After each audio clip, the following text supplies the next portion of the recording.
2020년 3월 31일 새벽 예배 말씀으로 마가복음 12장 35절부터 44절까지의 성경 말씀을 가지고 나누겠습니다. 나누시기에 앞서 드라마 바이블로 마가복음 12장 35절부터 44절 말씀을 보고 들으며 읽으신 후에 함께 말씀을 나누겠습니다. 예수께서 성전에서 가르치실세 어찌하여 서기관들이 그리스도를 다윗의 자손이라 하느냐? 다윗이 성령에 감동되어 친히 말하되 내 주께 이르시되 내가 네 원수를 네 발 아래 둘 때까지 내 우편에 앉았으라 하셨도다 하였느니라. 다윗이 그리스도를 주라 하였은즉 어찌 그의 자손이 되겠느냐? 하시니 많은 사람들이 즐겁게 듣더라. 긴 옷을 입고 다니는 것과 시장에서 문안 받는 것과 회당의 높은 자리와 잔치의 윗자리를 원하는 서기관들을 삼가라. 그들은 과부의 가산을 삼키며 외식으로 길게 기도하는 자니 그 받는 판결이 더욱 중하리라. 예수께서 헌금함을 대하여 앉으사 무리가 어떻게 헌금함에 돈 넣는가를 보실세 여러 부자는 많이 넣는데 한 가난한 과부는 와서 2렙돈 곧 한 고드란트를 넣는지라. 예수께서 제자들을 불러다가 이르시되 내가 진실로 너희에게 이르노니 이 가난한 과부는 헌금함에 넣는 모든 사람보다 많이 넣었도다. 그들은 다 그 풍족한 중에서 넣었거니와 이 과부는 그 가난한 중에서 자기의 모든 소유 곧 생활비 전부를 넣었느니라. 어제 본문에 이어서 계속적으로 예수님께서는 이스라엘의 지도자들과 논쟁을 하고 계십니다. 13절 이하에서는 바리새인들을, 18절 이하에서는 사두개인들을, 그리고 28절 이하에서는 서기관들이 예수님과 논쟁을 벌이고 있습니다. 저는 이 상황들이 어떤 모습일까를 상상해 보았습니다. 아마 1대 다수로 싸우고 있는 모습일 것입니다. 한 사람이 떨어져 나가면 다른 상대가 올라와 예수님을 상대하고 있을 것입니다. 그런데 이 당시의 분위기를 조금이라도 이해한다면 이 상황은 매우 당황스러울 것입니다. 왜냐하면 바리새인과 사두개인들 그리고 서기관들은 서로 친하지 않습니다. 서로 마주치면 아웅다웅하는 사람들입니다. 그런데 예수님 앞에서는 이들이 서로 연합이 되어 예수님을 대적하고 있는 형국이지요. 이것이 우리 기독교가 처한 운명입니다. 타 종교들은 종교적 화해 및 화합을 하려 하지만 기독교는 구별됨을 지키고 타 종교에 대해 배타적인 입장을 취합니다. 이를 통해 기독교는 쌈딱 취급을 받고 사회로부터 질타를 받습니다. 여기에 대해 우리는 위축되어서는 안 됩니다. 우리의 입장을 분명하게 고수해야 합니다. 우리는 다른 어떤 것에 대해서는 양보할 수 있고 섬길 수도 있지만 우리가 믿는 진리에 대해서는 분명하게 지켜야 합니다. 그 진리는 예수만이 구원의 통로이고 다른 어떤 것도 예수님을 대신할 수 없다는 사실이지요. 사도행전 4장 12절에 이렇게 기록되어 있습니다. 다른 이로서는 구원을 받을 수 없나니 천하 사람 중에 구원을 받을 만한 다른 이름을 우리에게 주신 일이 없음이라 하였더라. 우리는 이 사실을 믿고 확신하며 다른 종교와 타협해서는 안 되는 것입니다. 그런데 오늘날 세상 속에서는 많이들 하나님의 말씀을 왜곡하고 잘못 가리키는 경우들이 있습니다. 한 예로 들어보면 이 코로나 바이러스 사태가 전 세계에 하나님의 심판이 임했다고 단정하며 이야기하는 것이지요. 우리는 하나님의 뜻을 알 수 없습니다. 더불어 정말로 이 코로나 바이러스가 하나님의 심판이라면 믿는 사람들은 왜 감염이 되는 것이며 만일 이 바이러스 사태가 종식되었음에도 여전히 하나님의 성도들에 대한 핍박이 이루어진다면 하나님의 심판은 정말 영향력 없는 그런 심판이 되는 것이고 하나님의 능력도 없게 되는 것입니다. 그렇기 때문에 우리는 그러한 사실에 귀담아 들을 것이 아니라 오히려 말씀을 믿음의 눈으로 잘 바라보고 나 스스로만을 비춰보아야 합니다. 오늘 본문 속에 서기관들을 보십시오. 그들은 그리스도에 대해 오해하고 있었습니다. 그들이 생각하는 그리스도는 다윗 혈통 속에 오시며 자신들을 해방시켜줄 영웅으로 인식하고 있습니다. 하지만 이에 대해 예수님께서 시편 110편 1절 말씀을 들어 반박하십니다. 시편 110편 1편은 다윗을 통해 성령의 감동으로 기록된 하나님의 말씀이며 이 말씀 속에 그리스도가 정말로 다윗의 후손이라면 그가 못하러 자신의 후손을 주님으로 지칭하느냐 하는 것입니다. 그렇기 때문에 다윗의 입술로 고백된 이 시편 110편의 주님은 하나님과 특별한 관계 속에 그리스도임을 논증하고 있는 것입니다.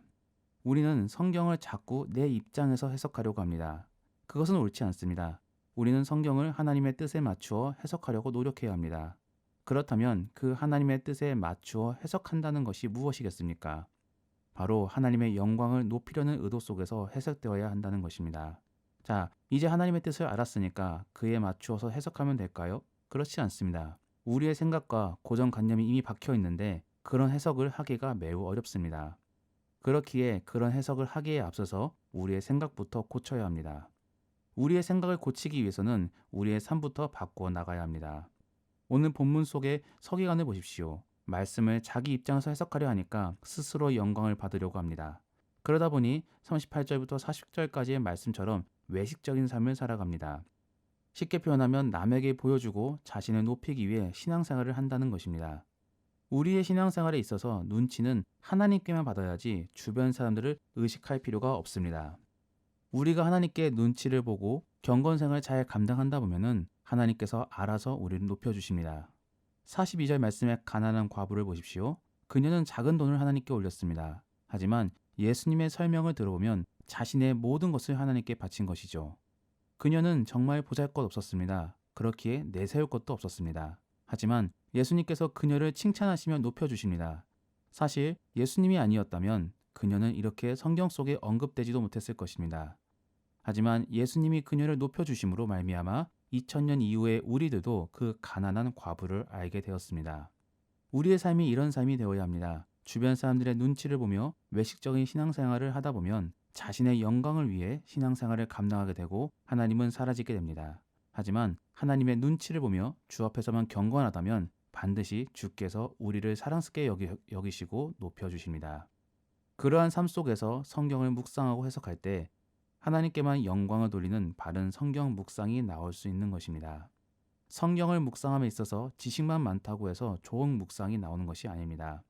저와 같은 경우도 기도와 큐티 그리고 나눔이란 경건 생활 속에서 말씀을 묵상하다 보면 하나님만을 높이기 위한 설교들이 써지지만 사람들의 눈치를 보며 내 영광을 위한 삶을 살다 보면 나를 높이기 위한 그런 그릇된 설교를 하게 됨을 경험하게 됩니다. 하나님만 높일 수 있고 하나님을 기쁘게 하실 수 있는 우리 그리스도인들이 되기 원합니다.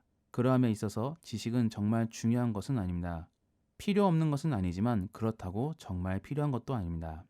중요한 것은 하나님을 향한 마음입니다. 그래서 오늘 기도할 때에도 주변 눈치를 보며 기도하는 것이 아니라 온전히 하나님과 소통하고 싶고 하나님과 대화를 나누고 싶은 마음으로 기도하기 원합니다. 그러한 기도 속에서 하나님을 깊이 경험하고 체험함으로 많은 사람들에게 살아계신 하나님을 전하실 수 있는 여러분들이 될 수 있기를 예수님의 이름으로 축복합니다.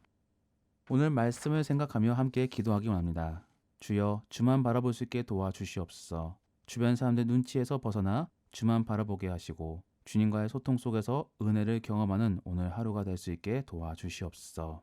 나라와 민족을 위해서 기도하실 때는 코로나19 바이러스로 인해 애쓰시는 당국자들과 의료진들 그리고 봉사자들에게 힘을 더하여 주시고 이로 인해 막대한 피해를 입고 있는 분들에게 도움의 손길이 더해지게 도와주시옵소서. 교회를 위해 기도하실 때는 온라인 예배를 통해서도 하나님의 임재와 말씀의 은혜를 풍성하게 누릴 수 있게 하시고 무척 낯선 일상이 오히려 하나님과의 동행으로 충만하게 도와주시옵소서. 더불어 모든 성도님들의 안전과 건강을 지켜주시옵고 당회원을 포함 모든 중직자들에게 성령 충만함을 더하셔서 교회가 주의 뜻 가운데 더욱 든든하게 세워져 갈 수 있도록 도와주시옵소서. 오늘은 조병훈 허선옥 선교사님 그리고 그들의 가족을 위해 기도하겠습니다. 그들의 사역 가운데 하나님께서 함께하여 주시옵고 그들의 건강을 책임져 주시옵소서. 더불어 탄자니아 단기 선교팀에게도 함께하셔 사역을 감당할 수 있는 물질들을 채워달라고 기도하겠습니다. 더불어 환자를 위해 기도해 주실 때 김인혜 집사님, 김광수 집사님, 김영자 권사님, 김성자 권사님, 김기석 집사님, 김참 집사님, 이명심 집사님, 이영미 집사님의 부친 이희호 성도님, 정공주 집사님의 모친 장금자 권사님, 유정수 집사님의 남편 박영기 집사님, 그리고 김은숙 권사님의 어깨 수술 후에 회복을 위해서도 우리 이런 기도 제목들을 가지고 우리 교회 아픈 환우들의 회복과 위로를 위하여 함께 기도하며 나아가겠습니다.